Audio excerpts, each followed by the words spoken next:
అత్యంత ప్రియులైన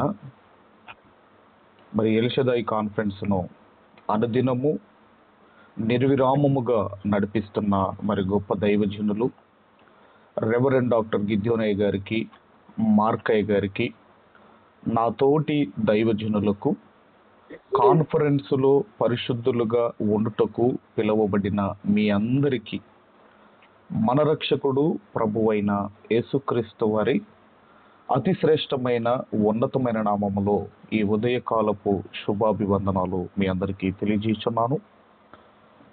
ఈరోజు బైబిల్ గ్రంథంలో నుండి ఒక అద్భుతమైన టాపిక్ని మనమందరం కూడా ఆలోచన చేయబోతున్నాము. బైబిల్ చదువుతున్నప్పుడు యేసుక్రీస్తు వారి మీద ఎన్నో అనుమానాలు కలుగుతున్న ఈ రోజుల్లో ఒక అద్భుతమైన పాఠము ఈరోజు మనమందరం కూడా నేర్చుకోబోతున్నాము. అందరూ కూడా శ్రద్ధగా, డిస్టర్బెన్స్ లేకుండా మీరందరూ కూడా వినవలసిందిగా నేను మనవి చేస్తున్నాను. మరొక విషయం ఏంటంటే, ప్రారంభము నుండి ముగింపు వరకు వింటేనే ఈ టాపిక్ అనేది మనకు క్లియర్గా అర్థమవుతుంది. ఎక్కడ కూడా స్కిప్ చేయకుండా మీరందరూ కూడా వినవలసిందిగా మనవి చేస్తూ, దానికి టైటిల్గా మనం ఆలోచన చేయగలిగితే, యేసు యూదులకు భయపడి దాక్కున్న పిరికివాడా అనే అంశాన్ని ఈరోజు మనం అందరం కూడా ఆలోచన చేయబోతున్నాం. మరలా చెబుతున్నాను, యేసు యూదులకు భయపడి దాక్కున్న పిరికివాడా అన్న అంశాన్ని ఈరోజు మనం అందరం కూడా ఆలోచన చేద్దాము. యేసుక్రీస్తు వారిని రాళ్ళు రువ్వి చంపడానికి యూదులు వచ్చినప్పుడు యేసుక్రీస్తు వారు దాక్కుంటాడు. మనందరికీ తెలుసు, యేసుక్రీస్తు వారు దాక్కుంటాడు. యేసుక్రీస్తు వారు యూదులకు భయపడి దాక్కున్నాడు అని మాట్లాడే వాళ్ళు కూడా లేకపోలేదు. అసలు యేసుక్రీస్తు వారు అంటే ఎవరైనా? సముద్రం మీద నడిచిన ఆయన. యేసుక్రీస్తు వారు అంటే ఎవరు? గాలిని సముద్రమును మాట చేత నిమ్మలపరిచిన ఆయన. ఎన్నో దయ్యములు వెలగొట్టిన ఆయన దాక్కోవటం ఏంటి? ఇది ఒక విషయం అయితే, మరొక విషయం ఏంటంటే, యేసుక్రీస్తు వారు ఈ భూమి మీదకి వచ్చిందే శిలవ మరణము పొందడానికి. ఆయన ఎందుకు వచ్చాడు? శిలవ మరణం పొందడానికి ఆయన భూమి మీదకి వస్తే ఆయన భయపడి ఈ గిన్నెను నా యొద్ద నుంచి తొలగించుము అని ఎందుకు ప్రార్థన చేశాడు? సిలువ వేయడానికి ఇంకా కొన్ని గంటల ముందు ఆ సిలువను చూసి యేసుక్రీస్తు వారు ఎందుకు భయపడ్డాడు? ఇక్కడ మనం ఆలోచన చేయగలిగితే, ఆయన ఎందుకు ఆతురముగా ఇదిగో ప్రార్థన చేశాడు అంటే, యేసుక్రీస్తు వారు ఆయన భయపడుతున్నాడా? ఆయన భయపడి తన ప్రాణమును కాపాడమని దేవుణ్ణి వేడుకున్నాడా? ఎందుకంటే ఆయన దాక్కున్న పిరికివాడు అంటున్నారు. అలాగే యేసుక్రీస్తు వారు ఈ శిలవ మరణాన్ని తప్పించమని ఇదిగో తన ప్రాణము కోసము దేవుణ్ణి వేడుకుంటున్నాడు అని కూడా మాట్లాడేవారు కూడా లేకపోలేదు. మరికొంతమంది అంటున్నారు, ఏమంటున్నారంటే, యేసుక్రీస్తు వారట యూదులకు భయపడిన పిరికివాడు అని కూడా ఇదిగోనండి మాట్లాడేవారు కూడా లేకపోలేదు. ఆయన ఈ దుఃఖపడుచు చింతాక్రాంతుడై ప్రార్థిస్తున్నట్టుగా మనం చదువుకుంటాము. అలాగే ఆయన ప్రార్థిస్తున్నప్పుడు ఆయన చెమట రక్తపు బిందువుల వలె కారటం అనేది మనం చదువుకుంటాం. అంత టెన్షన్ ఎందుకు ఆయనకి అని ఈ విధంగా ఈ లెంట్ డేస్ టైంలో, ఈ కాలంలో మాట్లాడే వాళ్ళు కూడా లేకపోలేదు. కాబట్టి మనం ఆలోచిస్తున్నాము, యేసు యూదులకు భయపడి దాక్కున్న పిరికివాడా అన్నది ఈరోజు మనం అందరం కూడా జాగ్రత్తగా ఆలోచన చేయబోతున్నాము. ఇక మనం చూడగలిగితేనండి, దయచేసి అందరం కూడా లూకాసు వార్త 22వ అధ్యాయము, లూకాసు వార్త 22వ అధ్యాయము 39వ వచనము నుండి 43వ వచనం వరకు గల లేఖన భాగాలు మనం చదువుకుందాము. తర్వాత ఆయన బయలుదేరి తన వాడుక చొప్పున ఒలీవల కొండకు వెళ్ళగా శిష్యులను ఆయన వెంట వెళ్ళిరి. ఆ చోటు చేరి ఆయన వారితో, మీరు శోధనలలో ప్రవేశింపకుండునట్లు ప్రార్థన చేయుడని చెప్పి వారి యొద్ద నుండి రాతి వేట దూరము వెళ్ళి మోకాళ్ళుని, తండ్రి, ఈ గిన్నె నా యొద్ద నుండి తొలగించుటకు నీ చిత్తమైతే తొలగించుము, అయినను నా ఇష్టము కాదు నీ చిత్తమే సిద్ధించునుగాక అని ప్రార్థించెను. అప్పుడు పరలోకము నుండి ఒక దూత ఆయనకు కనబడి ఆయనను బలపరిచెను. ఇక్కడ సందర్భం మనం ఆలోచన చేయగలిగితే, ఒక దూత పరలోకము నుండి ఆయనకు కనబడి యేసుక్రీస్తు వారిని బలపరిచినట్లుగా మనం చదువుకుంటున్నాము. మరి యేసుక్రీస్తు వారు ఆయన ఎందరినో మరి బలపరిచాడు కదా. ఆయన ఎందరినో బలపరిచిన ఆయన భయపడుతున్నాడా? లేదంటే యేసుక్రీస్తు వారు యూదులకు భయపడి పారిపోతాడా? యేసుక్రీస్తు వారండి కలువరపడ్డాడు అని ఉంది బైబిల్ గ్రంథంలో. ఆయన మూలిగాడు అని ఉంది బైబిల్ గ్రంథంలో. కలవరం అంటే డిస్టర్బ్ అండి. ఆయన డిస్టర్బ్ అయ్యాడు అని ఉంది. ఆయన మూలిగాడు, మూలుగులు అంటే ట్రబుల్స్ అని ఉంది బైబిల్లో. ఒకసారి ఆ మాట కూడా మనం చూసుకొని ముందుకు వెళ్ళగలిగితే, యోహాను సువార్త 11వ అధ్యాయము, దయచేసి అందరం కూడా యోహాను సువార్త 11వ అధ్యాయము 33వ వచనాన్ని మనమందరము కూడా చదువుకుందాము. యోహాను సువార్త 11వ అధ్యాయము 33వ వచనాన్ని మనం అందరం కూడా చదువుకుందాము. ఆమె ఏడ్చుటయు, ఆమెతో కూడా వచ్చిన యూదులు ఏడ్చుటయు, యేసు చూచి కలవరపడి ఆత్మలో మూలుగుచు అతనిని ఎక్కడ నుంచి తీరని అడుగగా. అంటే యేసుక్రీస్తు వారు కూడా కలవరపడ్డారా అంటే యేసుక్రీస్తు వారు కూడా కలవరపడ్డారు. కలవరము అంటేనండి వ్యాకులము, లేదంటే ఉదాసీనత, లేదంటే ఇంగ్లీష్లో డిస్టర్బ్ అన్నారు. డిస్టర్బ్ చేయకంటాం కదండి. కలవరము అంటే డిస్టర్బ్ అండి. అలాగే మూలుగడము అంటే అర్థం ఏంటంటే ట్రబుల్స్. మూలుగడము అంటే ట్రబుల్స్. యేసుక్రీస్తు వారు కలవరపడ్డాడు అని ఉంది, ఆయన మూలిగాడు అని ఉంది. కానీ బైబిల్ గ్రంథములో ఎక్కడ కూడా యేసుక్రీస్తు వారు భయపడి పారిపోయాడు అని ఎక్కడ లేదు బైబిల్ గ్రంథంలో. మరి ఎందుకు అంటున్నారు అంటే మనం అర్థం చేసుకోవటంలో ఉంది. ఏదైనా మనం అర్థం చేసుకోవటంలో ఉంది. అంటే మనం ఎలా అర్థం చేసుకుంటే అలా బైబిల్ అనేది మనకు అర్థమవుతుంది. ఒక వ్యక్తి అరటిపండ్ల బండి దగ్గరికి వెళ్ళి డజన్ ఎంత అని అడుగుతున్నాడట. ఆ గెల మీద చెయ్యేసి డజన్ ఎంత అని అడుగుతున్నాడట. ఇప్పుడు ఆ అరటిపండ్లు అమ్మేవాడు అంటున్నాడట, చెయ్యి పండ్లు రాలుతాయి అన్నాడట. పండ్లు రాలుతాయి అన్నాడట. ఇప్పుడు ఈ కొనేవాడు ఏమనుకోవాలి? ఇప్పుడు నన్నన్నాడా పండ్లనన్నాడా? ఇది మీకు అర్థమైతే, అంటే అర్థం చేసుకునేది మన దగ్గరే ఉంది. వీళ్ళేమంటున్నారు ఈ సందర్భాలను బట్టి? యేసుక్రీస్తు వారు భయపడి ఆయన ఇదిగో దేవునికి ప్రార్థన చేస్తున్నాడు, ఆత్రుముగా ప్రార్థన చేస్తున్నాడని వాళ్ళు అంటున్నారు. కానీ మనం ఆలోచన చేయగలిగితే బైబిల్ గ్రంథములో యేసుక్రీస్తు వారి లైఫ్లో ఎక్కడ కూడా ఆయన భయపడినట్టు కానీ ఆయన పారిపోయినట్టు కానీ బైబిల్ గ్రంథంలో ఎక్కడ మనకు కనబడదు. చాలా మంది చెబుతారు కదండి, బోధకులు ఏమంటారు? 365 రోజులు 365 సార్లు బైబిల్ గ్రంథంలో భయపడకండి అని వ్రాయబడి ఉన్నది అని చెబుతారు. 365 డేస్ అండి, 365 డేస్ భయపడవద్దు 365 టైమ్స్ రాయబడి ఉన్నదట. మరి అలాంటిది మనం ఆలోచన చేయగలిగితే బైబిల్లో రాయబడి ఉన్న భయపడుతూ ఉంటాం. ఎందుకంటే శరీరము బలహీనమైనది గనుక. ఆత్మ సిద్ధమే గాని శరీరము బలహీనము అన్నాడు, బలహీనము అన్నాడు. ఇంతకీ యేసుక్రీస్తు వారు ఎక్కడెక్కడ దాక్కున్నాడో మనము బైబిల్ గ్రంథంలో చూడగలిగితే ఈ సందర్భాలను బట్టి వాళ్ళు ఏమంటున్నారు అంటే, యూదులకు భయపడి దాక్కున్న పిరికివాడు అని మాట్లాడుతున్నారు. ఇంతకీ ఆయన ఎక్కడెక్కడ దాక్కున్నాడో ఇక ఒక్కొక్క వచనాన్ని దయచేసి మనం అందరం కూడా ఆలోచన చేయగలిగితే, ముందుగా యోహాను సువార్త 8వ అధ్యాయము, యోహాను సువార్త 8వ అధ్యాయము 59వ వచనాన్ని మనమందరం కూడా చదువుకుందాము. యోహాను సువార్త 8వ అధ్యాయము 59వ వచనాన్ని మనం అందరం కూడా చదువుకుందాము. కాబట్టి వారు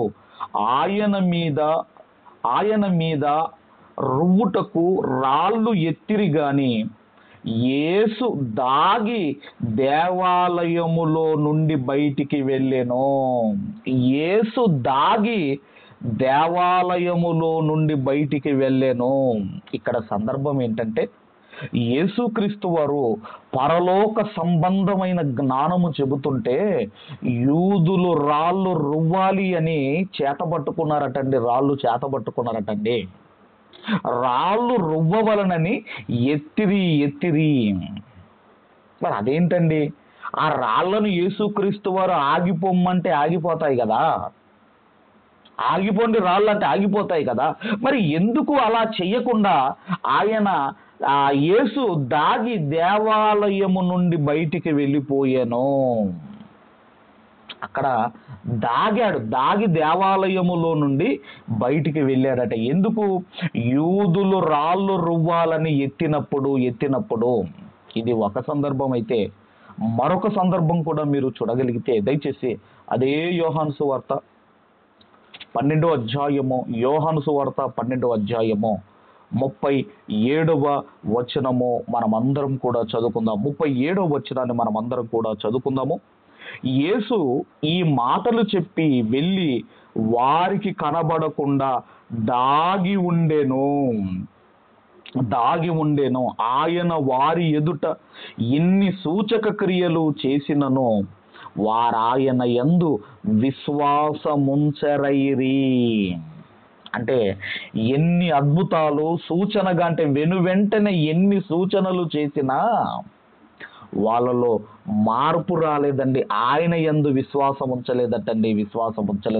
ఇక్కడ కూడా ఆయన దాగి ఉండెను అని మనం చదువుకుంటున్నాము. ఇక ఇది ఎందుకు జరిగింది అన్నప్పుడు మరి 38 నుండి 40 వరకు మనం చూడగలిగితే, ప్రభువా మా వర్తమానము నమ్మినవాడు ఎవడు?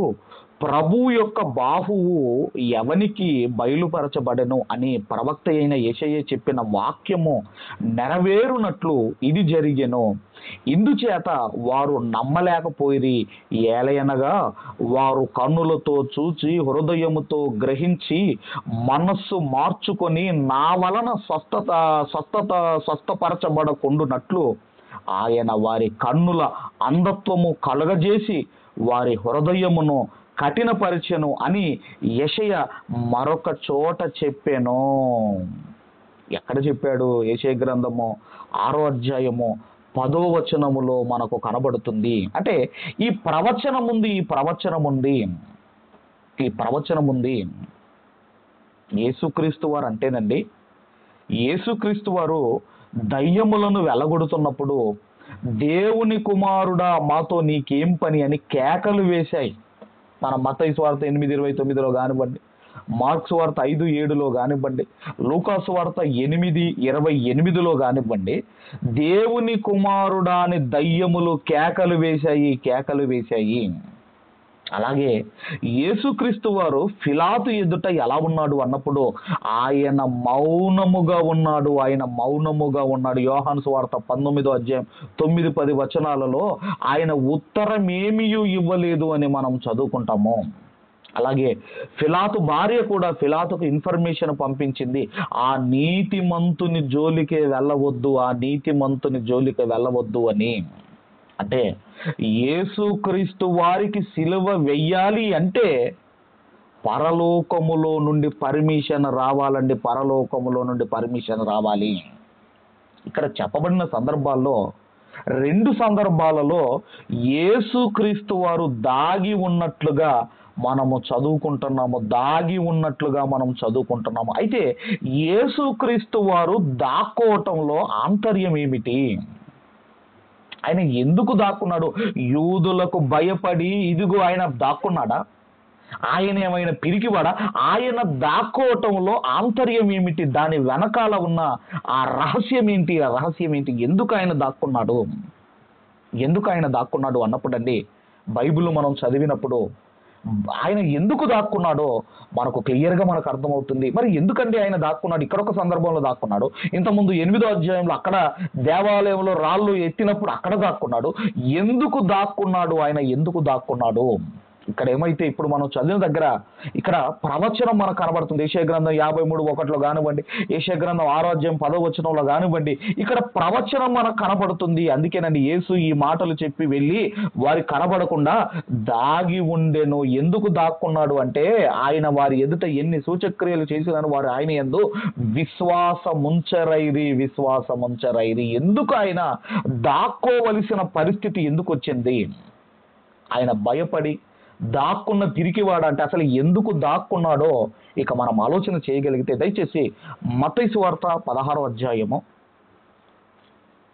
ఆయన ఎందుకు దాక్కున్నాడో మనం చూడగలిగితే, మత్తయి సువార్త 16వ అధ్యాయము 21వ వచనము నుండి మనము చదవగలిగితే, అప్పటి నుండి తాను యెరూషలేమునకు వెళ్ళి పెద్దల చేతునను ప్రధాన యాజకుల చేతను శాస్త్రుల చేతను అనేక హింసలు పొంది చంపబడి 3వ దినమున లేచుట అగత్యమని యేసు తన శిష్యులకు తెలియజేయ మొదలు పెట్టగా నన్ను హింసిస్తారు, నన్ను భయంకరంగా హింసిస్తారు. ఇదిగో వీళ్ళందరూ కలిసి, వీళ్ళందరూ ఏకమయ్యి ఇదిగో నన్ను హింసిస్తారు, నన్ను చంపుతారు, ఆయన 3వ దినమున నేను లేస్తాను అని శిష్యులకు చెప్పడం ప్రారంభించాడు.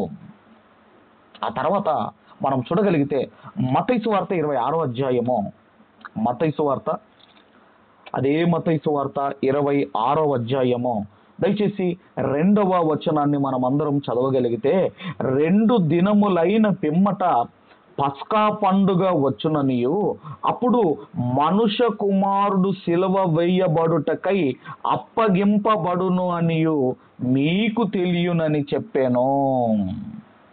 అంటే యేసుక్రీస్తు వారు సిలువ వేయబడి చనిపోవాలి అన్నది దేవుని చిత్తము. ఆయన ఎలా చనిపోవాలటండి? సిలువ వేయబడి చనిపోవాలి అన్నది అది దేవుని చిత్తం. అంతేగాని రాళ్ళు రువ్వి రాళ్లతో కట్టబడి చంపడము కాదు. రాళ్లతో కట్టబడి చంపడానికి ఆయన ఈ భూమి మీదకి రాలేదు. అందుకేనండి యూదులకు అవకాశం ఇవ్వకుండా యేసుక్రీస్తు వారు దాక్కున్నాడు. ఎందుకండి అంటే, ఆయన శిలువ మీద ప్రపంచ మానవాళి పాపాలు ఆయన మోసుకొని వెళ్ళిపోవాలి. ప్రపంచ మానవాళి చేసిన పాపాలు ఆయన శిలువ మీద మోసుకొని వెళ్ళాలి. ఆయన శిలువ మరణం పొందాలి. కానీ రాళ్ళు రువ్వి ఆయన రాళ్లతో చంపడానికి, రాళ్ళు రువ్వి చంపడానికి యేసుక్రీస్తు వారిని భూమి మీదకి పంపలేదు. అందుకే యోహాను గారు అంటారు కదండి, యోహాను సువార్త 1వ అధ్యాయం 29వ వచనంలో, లోక పాపములు మోసుకొని పోవు దేవుని గొర్రె పిల్ల ఎక్కడ మోసుకొని వెళతాడు? శిలువ మీద మోసుకొని వెళతాడు. ఆయన వచ్చిందేమో శిలువ మరణం వెళ్ళడానికైతే, మరి యూదులు రాళ్ళు ఎత్తినప్పుడు మరి ఆయన దాక్కోకుంటే ఏం చేయాలి? మీరు ఆలోచించండి. ఆయన దాక్కోవాలి. ఆయన రాళ్ళు రుబితే చనిపోకూడదు, శిలువ మరణం చెందాలి. ఇంకా మనం చూడగలిగితే యోహాను సువార్త 18వ అధ్యాయము, దయచేసి యోహాను సువార్త 18వ అధ్యాయము 4వ వచనాన్ని మనం అందరము కూడా చదువుకుందాము. 4వ వచనము, యేసు తనకు సంభవింపబోవు అన్నీ ఎరిగిన వాడై వారి యొద్దకు వెళ్ళి మీరెవరిని వెతుకుచున్నారని వారిని అడిగాను. అంటే యేసుక్రీస్తు వారికి అన్ని తెలుసా అంటే ఆయనకు అన్ని తెలుసు, ఆయనకు అన్ని తెలుసు. సంభవింపబోవునవన్నీ ఎరిగిన వాడై, ఎలాంటి మరణం పొందాలి, ఎలా హింసిస్తారు, ఎంత కుట్ర చేస్తారు, ఏం చేస్తారు, ఇవన్నీ కూడానండి యేసుక్రీస్తు వారికి తెలుసు, యేసుక్రీస్తు వారికి తెలుసు. కాబట్టి ఆయన మరి ఎందుకు దాక్కున్నాడు, ఇంతకు ఎందుకు దాక్కున్నాడు అని మనం ఆలోచన చేయగలిగితే, ఎందుకంటేనండి ఆయనకు ఏదో స్పెషల్ బాడీ లేదు యేసుక్రీస్తు వారికి. ఆయన కూడా మనలాంటి శరీరాన్ని ధరించుకున్నాడు, మనలాంటి రక్త మాంసములు ధరించుకొని ఆయన మహిమను పక్కన పెట్టి మనలాగనే ఆయన ఈ భూమి మీదకి వచ్చాడు. మరి ఆయన ఎందుకు దాక్కున్నాడో మనము చూడగలిగితేనండి, యేసుక్రీస్తు వారు ఎందుకు దాక్కున్నాడో మనం చూడగలిగితే, దయచేసి అందరం కూడా మరి సామెతల గ్రంథము 22వ అధ్యాయము, పరిశుద్ధ దేవుని గ్రంథములో నుండి సామెతల గ్రంథము 22వ అధ్యాయము 3వ వచనాన్ని మనమందరము కూడా చదువుకుందాము.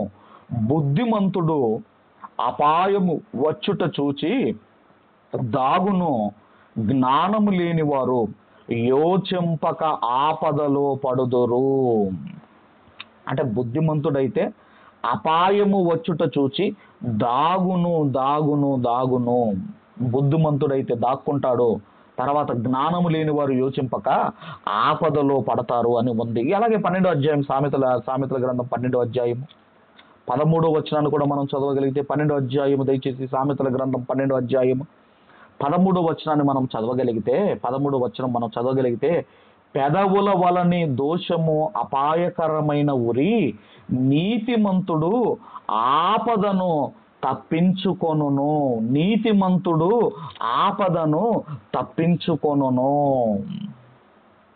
అంటే మనం ఆలోచన చేయగలిగితే, ఇంతకీ యేసుక్రీస్తు వారిని ఆ పిలాతు భార్య ఏమని అన్నదండి? యేసుక్రీస్తు వారిని ఆ నీతిమంతుని జోలికి వెళ్ళకూడదు అని మరి చెప్పింది. అలాగే అపోస్తుల కార్యంలో కూడా యేసుక్రీస్తు వారి గురించి మాట్లాడుతూ, అపోస్తుల కార్యంలో కూడా మనం చూడగలిగితే 3వ అధ్యాయము, అపోస్తుల కార్యములు దయచేసి 3వ అధ్యాయము 14వ వచనాన్ని మనం అందరం కూడా చదువుకుందాం. 3వ అధ్యాయం 14వ వచనము, మీరు పరిశుద్ధుడును నీతిమంతుడునైన వానిని నిరాకరించి నరహంతకుడైన మనుషుణ్ణి మీరు అనుగ్రహింపమని అడిగితిరి. అంటే యేసుక్రీస్తు వారు ఎవరు? ఆయన నీతిమంతుడు, పరిశుద్ధుడు. అంటే నీతిమంతుడు ఏం చేయాలి? ఆపదను చూసి దాక్కుంటాడు. ఇప్పుడు యేసుక్రీస్తు వారి ఎడల ప్రవచనము నెరవేరాలి. ఏ ప్రవచనం నెరవేరాలి? ఆయన వచ్చింది శిలవ మరణం పొందడానికి. ఇప్పుడు ఆయన వచ్చింది శిలవ మరణం పొందడానికైతే, రాళ్ళు రువ్వి చంపడానికి వాళ్ళు రెడీగా ఉంటే, ఆయన దాక్కున్నాడు తప్ప యూదులకు భయపడి దాక్కోవటం కాదు. శిలవ మరణాన్ని పొందడానికి వచ్చాడు ఆయన. ఎన్నో దయాలు ఆయనకు భయపడితే ఆయన ఎందుకండి భయపడతాడు? ఆయన ఎందుకు భయపడతాడు? మీరు ఆలోచించండి.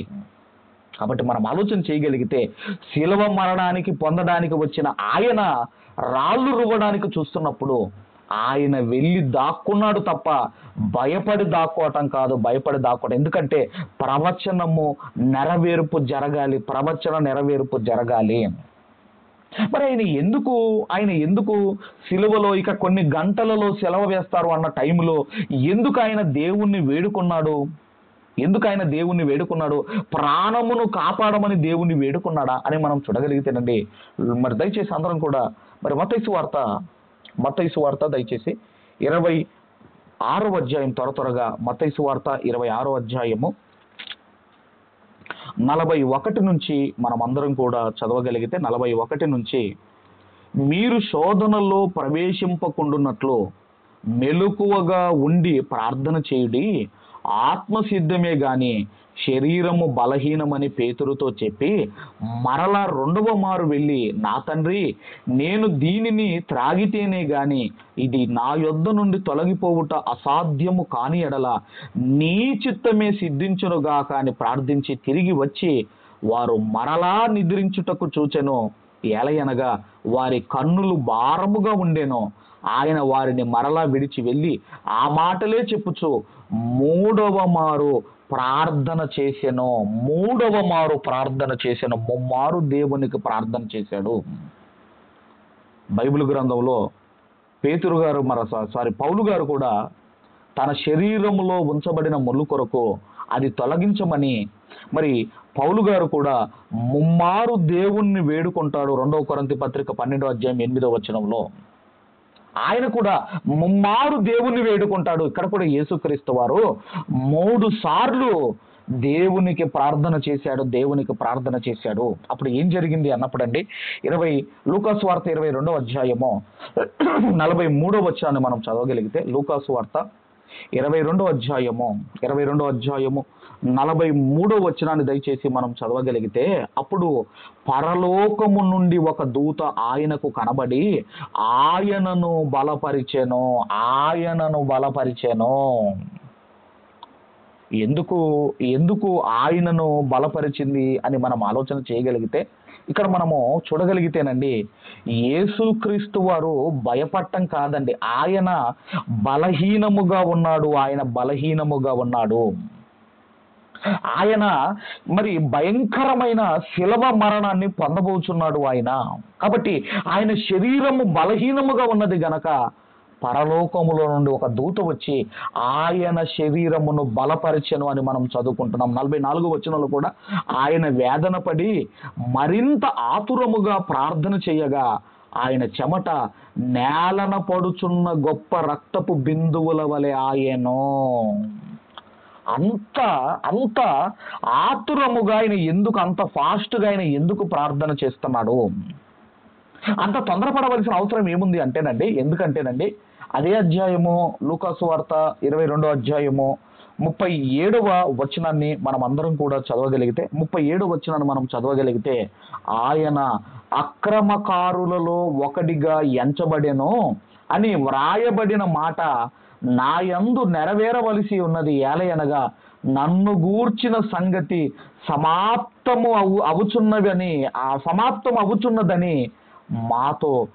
మీతో చెప్పుచున్నాను అనేను.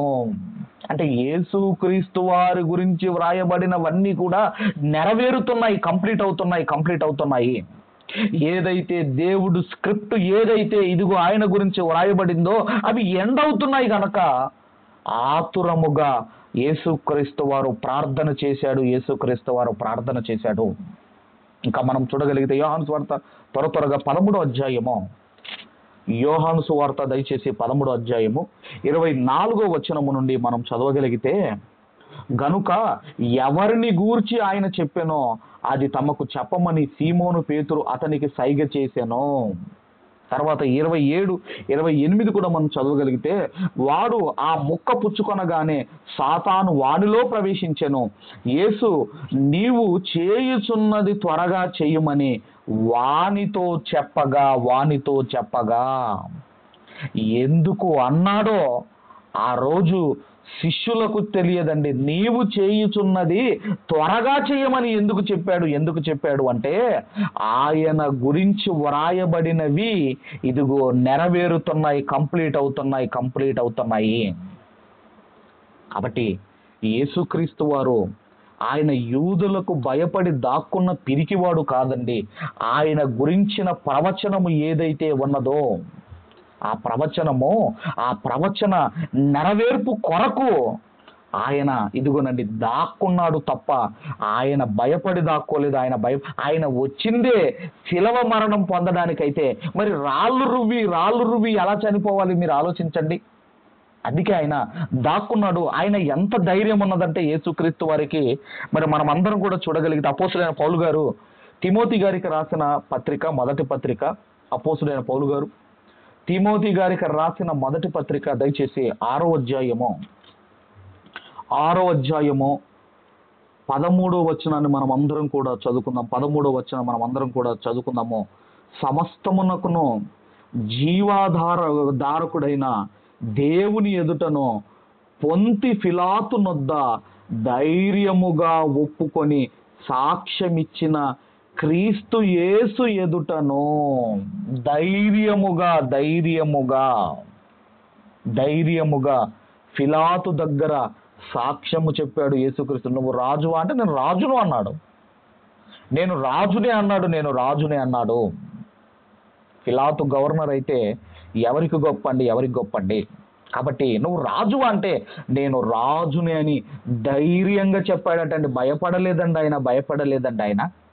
ఎందుకంటే ఎవరితో ఏది మాట్లాడాలి అన్నా యేసుక్రీస్తు వారి చిత్తములే, ఆయన ఇష్టం కాదండి. చివరిగా ఈ మాట చూసుకొని మనం ముగించుకోగలిగితే యోహాను సువార్త 12వ అధ్యాయము, యోహాను సువార్త 12వ అధ్యాయం దయచేసి 49వ వచనాన్ని మనమందరము కూడా చదువుకుందాము. ఏలయనగా నా అంతట నేను మాటలాడలేదు, నేను ఏమి అనవలెనో ఏమి మాటలాడవలెనో దానిని గూర్చి నన్ను పంపిన తండ్రియే నాకు ఆజ్ఞ ఇచ్చి ఉన్నాడు, నాకు ఆజ్ఞ ఇచ్చి ఉన్నాడు. అంటే యేసుక్రీస్తు వారు ఏది పలకాలన్నా దేవుడు పర్మిషన్ ఇవ్వాలి, దేవుడు పర్మిషన్ ఇవ్వాలి.